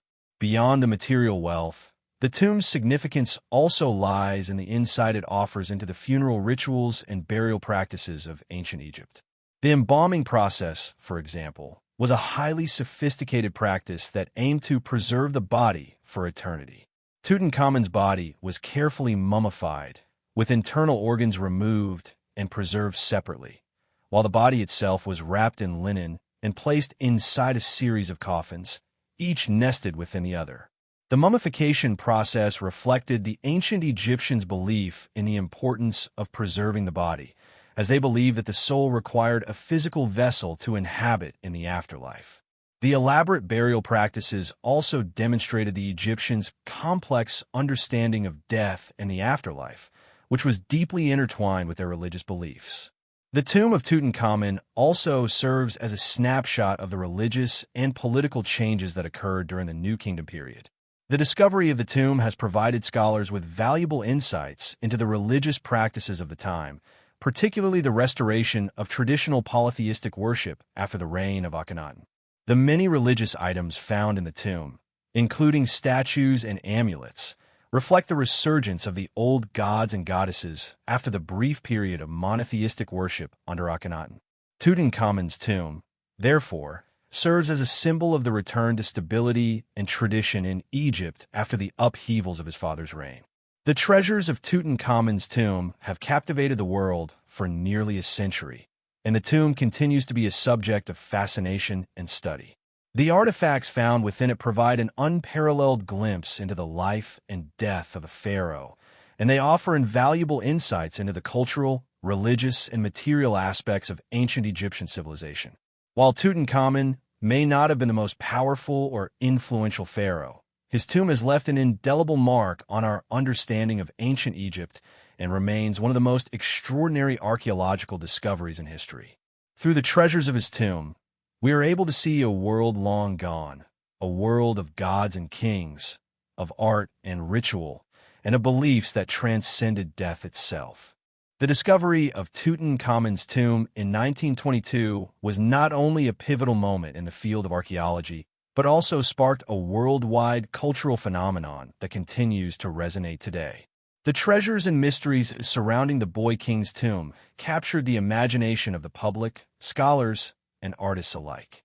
As a result, Tutankhamun's legacy extends far beyond the walls of his burial chamber. It has influenced everything from pop culture to the field of Egyptology itself. The impact of this discovery on modern culture and archaeology is profound, and the reverberations of the Tut mania that followed have shaped how we understand ancient Egypt, its rulers, and its art. One of the most immediate and lasting effects of the discovery was the global fascination with ancient Egypt that ensued. The unveiling of Tutankhamun's treasures brought Egyptology into the mainstream, turning the subject from a specialized academic field into a pop culture phenomenon. Media outlets across the world reported extensively on the discovery, showcasing the opulent treasures found within the tomb and describing the dramatic circumstances surrounding its unearthing. The allure of Egypt's mysteries was amplified by the discovery of the so-called curse of the pharaohs, which further captivated the public's imagination. As stories of the curse and the sudden death of Lord Carnarvon spread, they added an air of intrigue and mystique to the narrative, fueling interest in all things Egyptian. The phenomenon of Tut mania was not confined to the press. Exhibitions of the treasures from Tutankhamun's tomb became major cultural events, drawing large crowds and sparking widespread interest in ancient Egyptian history and culture. The most famous of these exhibitions took place in the 1970s and 2000s, when the artifacts were loaned to museums around the world. These exhibitions were unparalleled in their scope and popularity, with millions of people flocking to see the boy king's treasures in person. The exhibits showcased a wide range of artifacts, from the iconic golden funerary mask to delicate jewelry, thrones, and chariots. These treasures brought the ancient world to life for modern audiences, allowing them to experience firsthand the opulence and artistry of a civilization that had existed thousands of years ago. The influence of Tutankhamun's tomb on modern culture is evident not only in the art world, but also in literature, film, and fashion. The fascination with ancient Egypt and its mythology permeated popular culture in the decades following the discovery. Writers and filmmakers began to incorporate Egyptian themes into their works, contributing to the development of what is known as Egyptomania. The 1932 film The Mummy, directed by Karl Freund, is one of the earliest and most famous examples of this cultural trend. While the film is fictional, it draws heavily on the allure of ancient Egypt and the mystery surrounding Tutankhamun's tomb. The film's success helped cement the image of the ancient Egyptian pharaohs as figures of both awe and danger, perpetuating the idea of the curse and the enigmatic nature of Egyptian tombs. Beyond the silver screen, the influence of Tutankhamun can also be seen in the world of fashion and design. The discovery of the tomb coincided with the height of the Art Deco movement, a period in which Egyptian motifs, such as pyramids, scarabs, and hieroglyphs, were incorporated into everything from jewelry to architecture. The discovery of Tutankhamun's treasures fueled a resurgence of interest in Egyptian art, inspiring designers, artists, and architects to incorporate Egyptian elements into their works. The golden funerary mask, in particular, became an enduring symbol of luxury and sophistication, influencing everything from haute couture to interior design. In addition to its impact on culture, Tutankhamun's tomb has had a lasting influence on the field of archaeology itself. The discovery marked a turning point in how ancient tombs and artifacts were excavated, studied, and preserved. Before Carter's excavation of Tutankhamun's tomb, much of Egypt's archaeological heritage had been looted or poorly documented. The meticulous and systematic approach taken by Carter and his team in the excavation of the tomb set new standards for archaeological methodology. Carter's careful documentation of every artifact, combined with his efforts to preserve the integrity of the tomb and its contents, became a model for future archaeological work. Carter's methods also laid the groundwork for a more scientific approach to Egyptology. In the years following the discovery, Egyptology became a more interdisciplinary field, incorporating advancements in fields such as anthropology, chemistry, and radiology.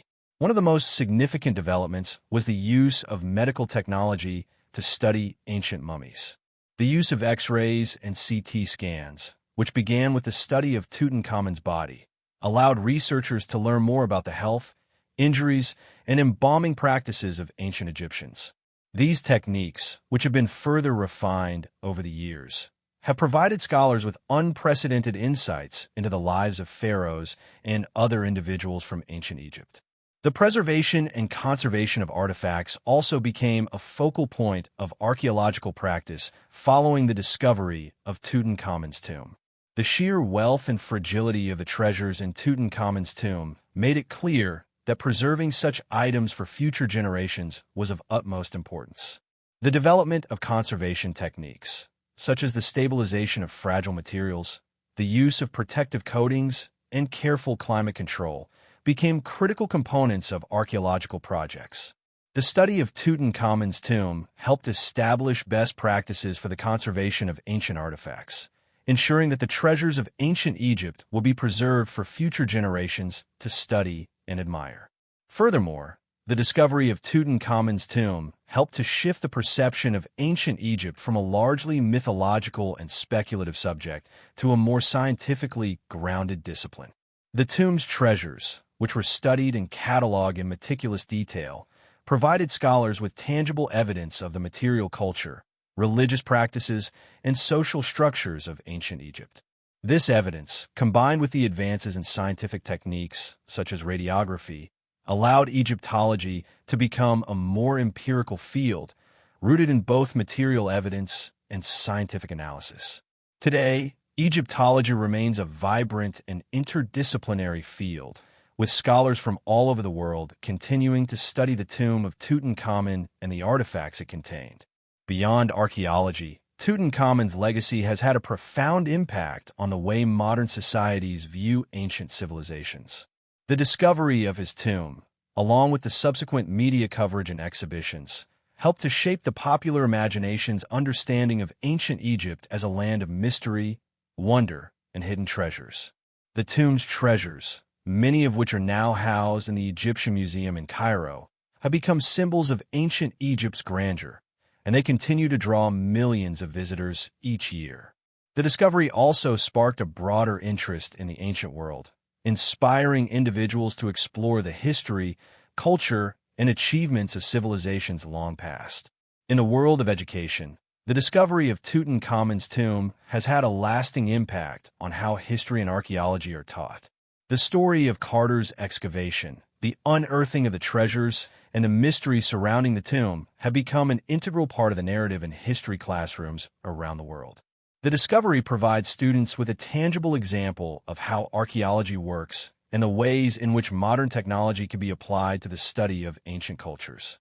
The fascination with Tutankhamun has made ancient Egyptian history more accessible and engaging to students, fostering an appreciation for the complexities and achievements of this remarkable civilization. Tutankhamun's legacy, therefore, extends far beyond his brief reign and his famous tomb.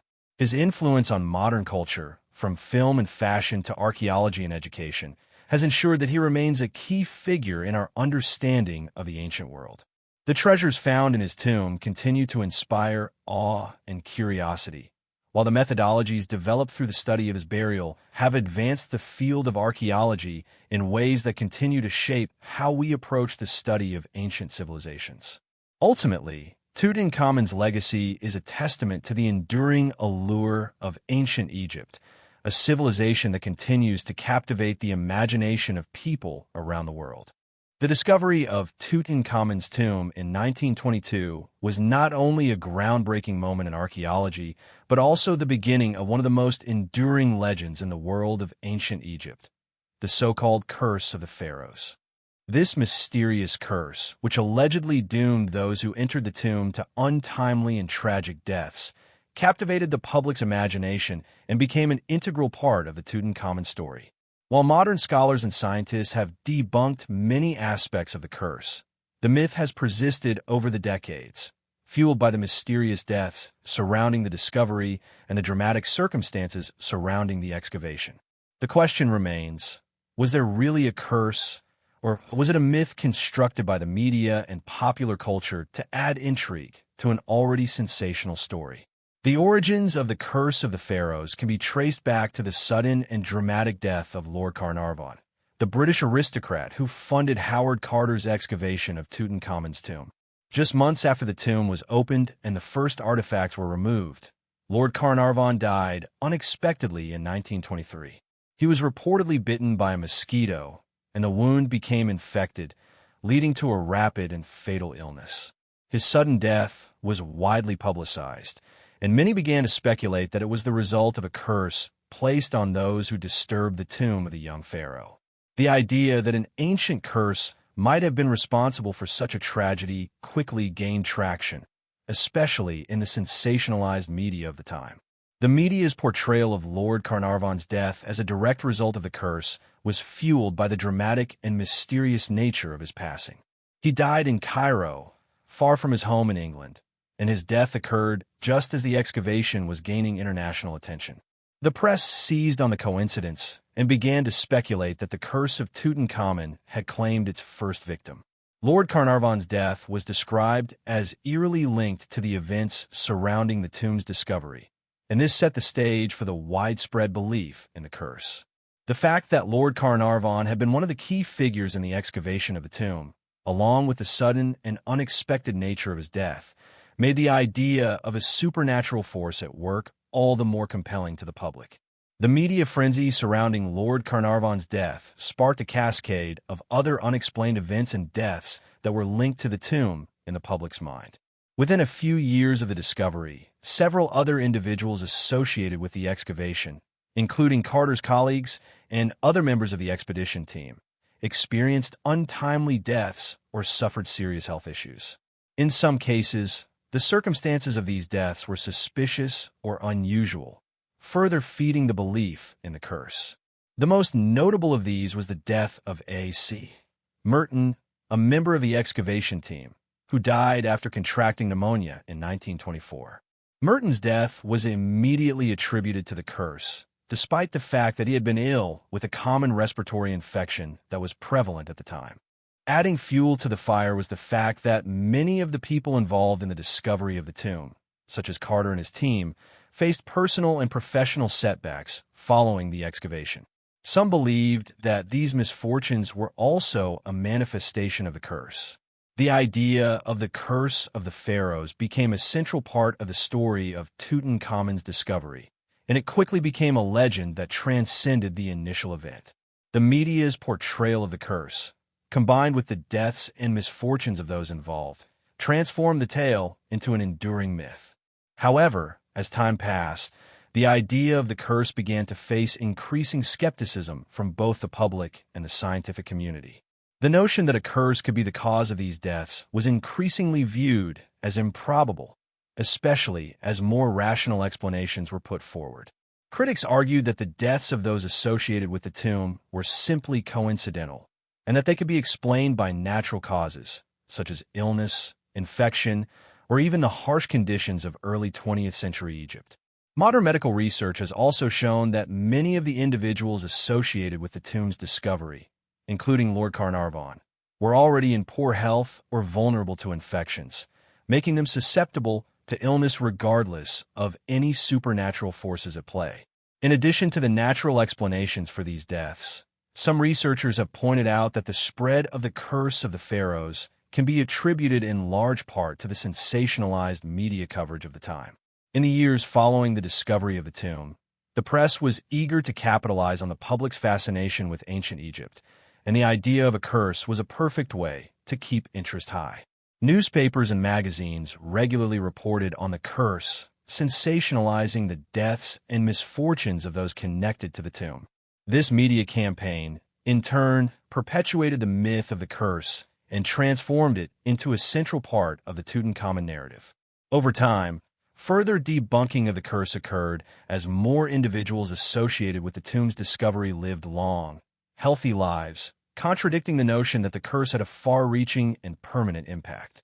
Howard Carter, for instance, who was at the center of the excavation, lived for over 16 years after the tomb's discovery, dying in 1939 at the age of 64. Other members of the excavation team, including those who were involved in the removal and cataloging of the treasures, also lived to old age, further undermining the idea of a supernatural curse. The idea of the curse, therefore, seemed less and less plausible as more evidence surfaced suggesting that the deaths attributed to it were merely the result of chance, coincidence, and the harsh realities of life in early 20th century Egypt. Despite the debunking of the curse by experts, the myth persists in popular culture. The concept of the curse of the pharaohs has become deeply ingrained in the public's understanding of ancient Egypt and its archaeological legacy. The story of the curse has been repeated in countless books, films, and documentaries, and it remains a central part of the folklore surrounding Tutankhamun's tomb. The curse continues to be a popular subject for writers and filmmakers, who use it as a dramatic device to evoke mystery and danger. From horror films like The Mummy to novels and television series, the curse remains a potent symbol of the dangers lurking in ancient Egypt's tombs and pyramids. In some ways, the enduring popularity of the curse can be seen as a reflection of the fascination with ancient Egypt itself. The tomb of Tutankhamun, with its elaborate burial practices and wealth of treasures, has become a symbol of Egypt's enigmatic past, a past that continues to intrigue and mystify modern audiences. The curse, though debunked by experts, provides a narrative that ties the world of the ancient Egyptians to the modern world, adding an element of suspense and danger to the otherwise scholarly pursuit of understanding the past. The myth of the curse reflects the human tendency to seek out stories of mystery and the unknown, particularly when it involves the supernatural forces that ancient civilizations are believed to have controlled. While the curse of the pharaohs is widely regarded as a myth, it nonetheless plays an important role in how we understand the history and legacy of Tutankhamun's tomb. The curse, whether true or not, has become a central part of the story of the young pharaoh and the discovery of his tomb, adding an element of intrigue and drama to an already extraordinary archaeological achievement. Ultimately, the myth of the curse underscores the enduring fascination with ancient Egypt, where history and myth intersect, creating a captivating story that continues to captivate the imagination of people around the world. The discovery of Tutankhamun's tomb was not just an archaeological event of unparalleled significance. It also brought to light the exquisite craftsmanship and artistic achievements of ancient Egypt at its zenith. The thousands of artifacts found within the tomb provide invaluable insights into the artistic techniques, materials, and cultural values that shaped the artistic practices of the time. From the intricate gold jewelry to the detailed reliefs on furniture and statues, the objects buried with Tutankhamun reflect the grandeur and sophistication of Egyptian craftsmanship, offering a rare glimpse into the creative achievements of one of the world's most influential ancient civilizations. One of the most iconic pieces of art discovered in Tutankhamun's tomb is the famous golden funerary mask that covered his mummified face. Crafted from solid gold and inlaid with lapis lazuli, turquoise, and carnelian, the mask is not only a masterpiece of Egyptian artistry, but also a reflection of the spiritual beliefs of the time. The mask was created to ensure that Tutankhamun's soul would recognize his body in the afterlife, and to provide a means for his soul to return to the body should it ever become separated. The face on the mask is both serene and divine, showcasing the idealized features of the pharaoh, with an expression that conveys both power and transcendence. The high level of craftsmanship required to create the mask highlights the exceptional skill of the artisans who worked under royal patronage, and the materials used in its construction, precious metals and semi-precious stones, demonstrate the wealth and opulence of the pharaoh's court. Beyond the mask, many other gold objects from the tomb reveal the artistry of the time. Among the most striking of these are the gold jewelry items, including necklaces, rings, bracelets, and earrings. The pieces found in Tutankhamun's tomb are a testament to the refined taste and technical skill of the Egyptian goldsmiths. Each piece was meticulously crafted using advanced techniques such as soldering, engraving, and repoussé work, where gold was hammered into relief designs. The use of gemstones such as lapis lazuli, turquoise, and carnelian in the jewelry reflects the Egyptians' appreciation for vibrant colors and their mastery of incorporating precious stones into their designs. These gemstones were not only valued for their beauty, but also believed to have protective and magical properties, which were essential for the king's journey into the afterlife. In addition to the jewelry, the tomb contained a variety of other objects made of gold, such as statues and thrones. One particularly notable object is the gilded wooden throne, which is adorned with intricate carvings of scenes that depict Tutankhamun in the company of his queen, Enkhesinemen. The craftsmanship of the throne, combined with its symbolic representation of the royal couple, highlights the importance of such objects in reinforcing the divine and royal status of the pharaoh. The throne's reliefs, which include detailed depictions of the couple, showcase not only the skill of the artists, but also the significance of royal iconography in ancient Egypt. The scene on the throne, which depicts Tutankhamun and Enkhesinemen sitting together in a moment of intimacy, was designed to emphasize the pharaoh's divine right to rule and the central role of the royal family in Egypt's religious and political life. The tomb also contained a wide array of other objects that reflect the artistic diversity of ancient Egypt, such as chariots, weapons, and everyday items. The craftsmanship of these objects reveals the high level of technical skill possessed by the ancient Egyptian artisans. For example, the wooden chariots found in the tomb were intricately designed and richly adorned with gold and other materials. The fine detailing on these chariots, ranging from the painted scenes on the wooden wheels to the elaborate leather straps used to hold the chariot together, demonstrates the craftsmanship that went into even the most utilitarian items. These chariots were not only important tools of warfare, but also served as symbolic representations of the pharaoh's power and royal authority. The presence of such items in the tomb suggests that the ancient Egyptians placed great importance on ensuring that the pharaoh would have everything he needed in the afterlife, including the tools to continue his reign in the next world. In addition to objects of gold and luxury, the tomb of Tutankhamun also revealed a wide variety of furniture and household items that reflect the everyday life of the royal court. The finely crafted wooden furniture found in the tomb, such as beds, stools, and tables, often featured intricate carvings and inlays, showcasing the artistry and functionality that characterized ancient Egyptian craftsmanship.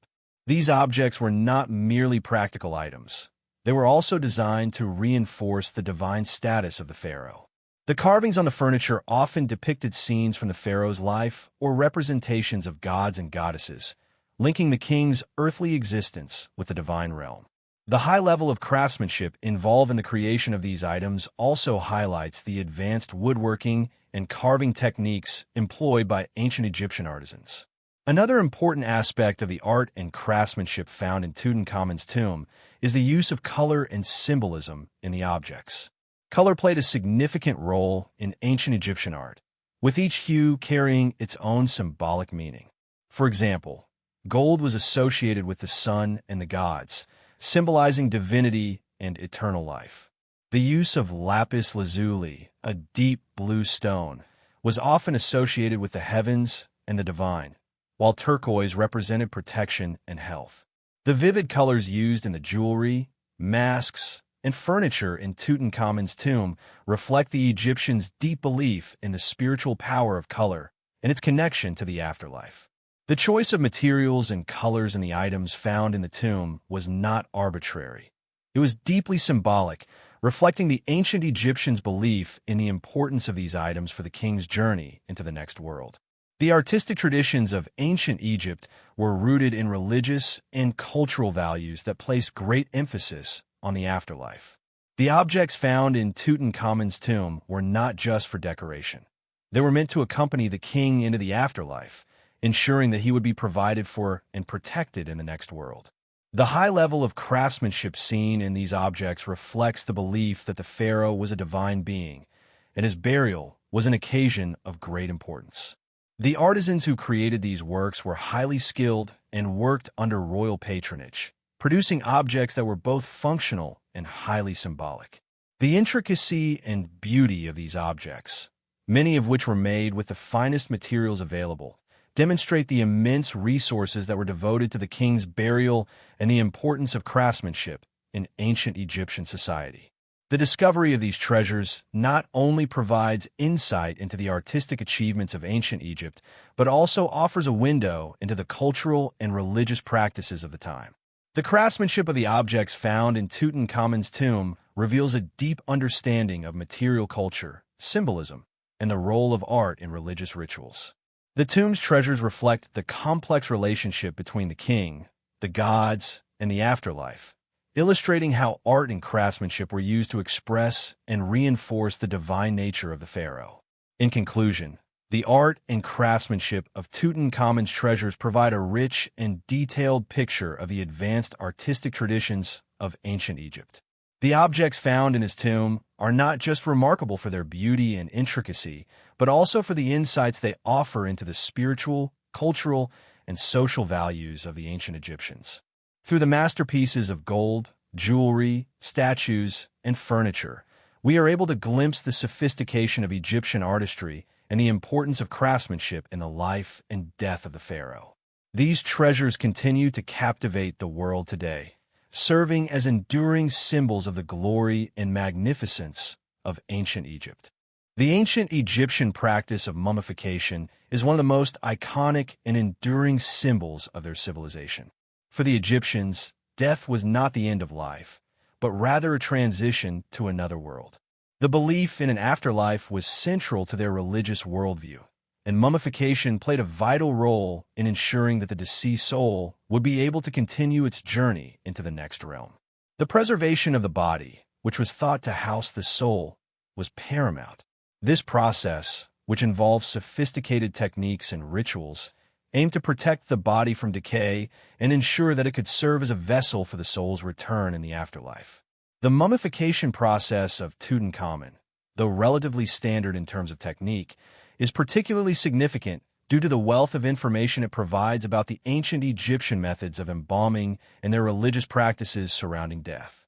Tutankhamun, who died at a young age, was mummified in a manner that reflects both the standard practices of the time and the royal nature of his burial. The mummification process was carried out by a team of skilled embalmers and priests who followed a set series of rituals. The process could take up to 70 days and involved several stages, each of which was imbued with religious significance. These steps were designed to prepare the body for its journey to the afterlife, ensuring that it would remain intact and recognizable for the soul's return. The first step in the mummification process was the removal of the internal organs. The ancient Egyptians believed that the organs were essential for the body to function in the afterlife. However, they also understood that the organs would decay rapidly if left inside the body. As a result, they carefully removed the organs and preserved them separately. The stomach, intestines, lungs, and liver were removed through an incision in the side of the body. These organs were then washed, dried, and placed in special canopic jars, which were placed in the tomb alongside the mummy. Each jar was dedicated to one of the 4 sons of Horus, the deities who were believed to protect the organs in the afterlife. The heart, which was believed to be the seat of the soul, was typically left in the body to ensure that the soul could return to it. In Tutankhamun's case, however, his heart was removed, possibly due to the belief that it was unnecessary for him to use it in the afterlife because of his youth and the specific circumstances of his burial.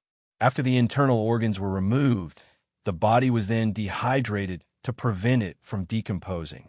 This was done by packing the body with natron, a naturally occurring salt mixture that absorbed moisture. The body was covered with natron and left to dry for a period of 35 to 40 days. During this time, the natron worked to draw out the moisture from the body, effectively mummifying it. This step was crucial, as the Egyptians believed that decay was the primary threat to the body's integrity in the afterlife. The natron preserved the body and prevented it from rotting, ensuring that it would remain intact and recognizable for the soul's return. Once the body had been dehydrated, it was carefully washed and anointed with oils and resins. These substances were not only intended to preserve the body further, but also to protect it from evil spirits and ensure its safe passage to the afterlife. The oils used were typically scented, symbolizing the divine nature of the process and the sacredness of the burial. The embalming priests would often perform rituals during this stage, calling upon gods and offering prayers to ensure the protection and well-being of the deceased in the afterlife. The next phase of the mummification process involved wrapping the body in layers of linen bandages. The wrapping was done in a meticulous and ceremonial manner, with each layer being coated in resin to help bind the body and preserve it. The wrapping was also intended to help secure the soul within the body, providing a physical barrier against the forces of decay and evil. The body of the deceased was carefully wrapped, with each layer of linen being positioned in a specific pattern. The wrapping process could take several days, and it was often accompanied by rituals and prayers to ensure that the mummified individual would be protected as they made their journey into the afterlife. Once the body was fully wrapped, it was placed inside a series of coffins. The coffins were designed to protect the body and provide a secure resting place for the deceased. The inner coffin, which held the body of the pharaoh, was made of wood and lined with gold leaf, while the outer coffins were made of wood or stone and were intricately painted with scenes from Egyptian mythology and religious texts. These coffins were meant to provide further protection for the body and to ensure that the pharaoh would be able to continue his journey through the afterlife. In Tutankhamun's case, his body was placed in a series of 3 nested coffins, the innermost of which was made of solid gold, reflecting his royal status. In addition to the body itself, the tomb of Tutankhamun contained a vast array of objects that were intended to assist the pharaoh in his journey to the afterlife. The ancient Egyptians believed that the deceased would need various tools and possessions to sustain themselves in the next world. As a result, Tutankhamun's tomb was filled with thousands of objects, including statues of gods, jewelry, furniture, weapons, and chariots. These items were placed in the tomb to ensure that the pharaoh would have everything he needed to thrive in the afterlife. The tomb also contained food and drink, as well as symbolic objects that were meant to provide for the pharaoh's spiritual needs. The combination of these material items and the preservation of the body itself reflects the ancient Egyptians' belief that the afterlife was a continuation of life on earth, and that the deceased would need the same comforts and protection in the next world. The final step in the mummification process was the placement of the mummy in its final resting place. The mummy of Tutankhamun was placed in his tomb in the Valley of the Kings, inside a burial chamber that was designed to provide protection from tomb robbers and the forces of nature. The tomb was carefully sealed, and the entrance was hidden to ensure that the body and the treasures inside would remain undisturbed for eternity. The burial chamber itself was adorned with religious symbols, prayers, and protective inscriptions that were meant to guard the deceased from harm and guide the soul on its journey through the afterlife. The mummification process of Tutankhamun is a remarkable testament to the sophistication of ancient Egyptian embalming techniques and their deep belief in the afterlife. The process was both an art and a science, requiring great skill and knowledge of anatomy, chemistry, and religious rituals. The mummification of a pharaoh was a monumental undertaking, and the care and attention to detail involved in the process underscore the importance of the king's journey to the afterlife. The preservation of Tutankhamun's body and the inclusion of thousands of objects in his tomb were intended to ensure that he would be provided for in the next world and that his soul would continue to thrive as a god in the afterlife. Today, the mummification process of Tutankhamun provides us with invaluable insights into the religious and cultural practices of ancient Egypt. The preserved body of a young pharaoh, along with the wealth of objects found in his tomb, allows modern scholars to study the beliefs, rituals, and techniques that were central to ancient Egyptian society. While the specific details of Tutankhamun's life and death remain shrouded in mystery, his mummification process offers a window into the world of the ancient Egyptians and their enduring fascination with the afterlife. The discovery of Tutankhamun's tomb by the British archaeologist Howard Carter in 1922 is widely regarded as one of the most significant moments in the history of archaeology.